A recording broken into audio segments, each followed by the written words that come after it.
नमस्कार दर्शक बंधु टीआर किचन रे आपण मानकु बहुत बहुत स्वागत। आज आम बिना प्याज रसुण रे दुतिबान घांट बनैबा। घांट रे साधारणतः 21 प्रकार परिबा लागि थाए। आम एठी पोई मसूर डाली लाउ यूज करबानी जेहेतु आम बिना प्याज वाला बनाउछन्ते। आपण माने यदि प्याज रसुण यूज करिया को चाहिबे सेठी पोई लाउ आ मसूर डाली यूज करि परिबे। आशा करुचे आज मोर ये रेसिपी आपण मानकु बहुत भल लागिबो। जदि मो चैनल को सब्सक्राइब करि नाहंती तो जल्दी सब्सक्राइब कर दियंतु, प्रेस करंतु बेल आइकन को, याद रा आपण मारे मोर नुवा नुवा वीडियो अपलोड देखि परिबे। चलंतु देखि नबा ए घांट रे कोन परिबा हम यूज करछन। एटी माटी आलू नेछि, एटी खड़ा नेछि, एटी कांकड़ नेछि, एटी अमृतभंडा नेछि, एटी ओउ को छेची करी नेछि, एटी पोटल नेछि, एटी कंदमूल नेछि, एटी बाइगण नेछि, एटी फुटी काकुडी नेछि, एटी सजना छुई नेछि, कखारु नेछि, एटी पानी कखारु नेछि, बीन्स नेछि, सारू नेछि, कदली नेछि आ आलू मध्ये नेछि। एटी नडिया कोला नेछि, धनिया पत्र नेछि, काबुली चना नेछि, एटी धोला मटर नेछि, एटी ब्लैक चना गजा करी नेछि, एटी चना डाली नेछि, एटी मुग गजा करी नेछि, एटी खंड नडिया भी नेछि। चलंतु हमें मसला करनबा। एटी गोलमरिच नेछि, एटी गोटा धनिया नेछि, एटी लंका नेछि, एटी जीरा नेछि, एटी अदा नेछि। ये मसला गुडी हम भाजी नबा। ये तेजपत्र नेछि, जीरा नेछि, दालचीनी नेछि, ये अलैच दुटा नेछि आ सुखला लंका गोटे नेछि, गुड़ नेछि, स्वाद अनुसार लुण नेछि, हेंगु नेछि आ हळदी गुंड मध्ये नेछि, ये पंचफुटण नेछि, ये घी नेछि तड़का पई। चलंतु हम गैस ऑन करबा। गोटे कड़ाई रखि नबा। कड़ाई गरम होबा मात्र हम सुखला लंका, तेजपत्र,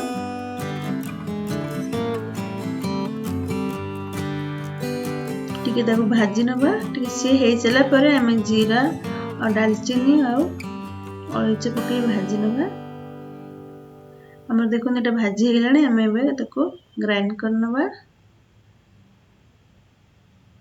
एबे चलंतु मसला बाटी नबा। एटा गोलमरिच हाफ स्पून, दुटा लंका, जीरा हाफ स्पून, धनिया गोटे स्पून आ अदा खंडे नहीं ताको पेस्ट करना बा। हम एबे परिबा सिझे देबा। म एठी गोटे माटी हांडी पात्र नेछि, एठी किछि पानी देली।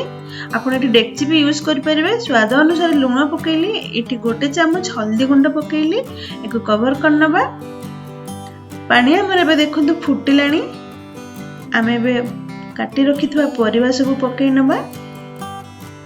मने रखंतु ओउ आ सजना छुई हम टिके परे पकेइबा। बुट डाली पकेइबा, धोला मटर पकेइबा, काबुली चना पकेइबा। हम कवर कर किसी समय छाड़ी दबा। 5 ରୁ 7 मिनिट छाड़ी नबा। देखंतु 5 ରୁ 7 मिनिट हमर हे गेलानी। एबे हम परिबाटा को भलो हमरे गोळी नबा। आ 5 ରୁ 7 मिनिट छाड़ी दबा। एबे हम पानी फुटिलानी। परिबा मध्ये किछि हे गेलानी। एबे हम सजना छुई छाड़ी नबा। ओ मध्ये छाड़ी नबा। ओटा को माटी छेची देछि जल्दी सिझिबा पई। एबे कवर करी आउ 5 ରୁ 7 मिनिट हम छाड़ी दबा। तो हम माटी पात्रटी यूज करछि। एटी लो फ्लेम रे हम यूज करबा।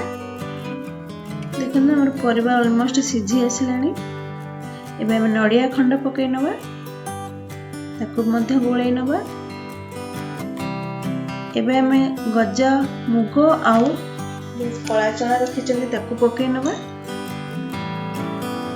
एबे हम गोळे देके घोड़े दे दबा। ए 5 ରୁ 7 मिनिट हे छी। हम टिके गुड़ दे दबा। हेंगु टिके पकै नबा। एबे त गोळे हम टिके कवर करना बाबे।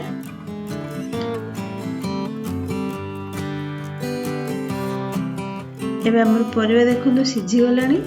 परिबा सिझिबा पई मैक्सिमम 15 ରୁ 20 मिनिट लागिबो। आपण प्रेशर कुकर रे भी करि परिबे। परंतु आम एबे घांट को तड़का दे देबा। एठी गोटे माटी पात्र रखिबा। एठी 3 स्पून घिओ देबी मु। घिओ टिके गरम हेबा मात्रे एठी गोटे लंका आ गोटे तेजपत्र पकेइबी। तेजपत्र लंका टिके हेला माने आमे पंचफुटण पकेइबा।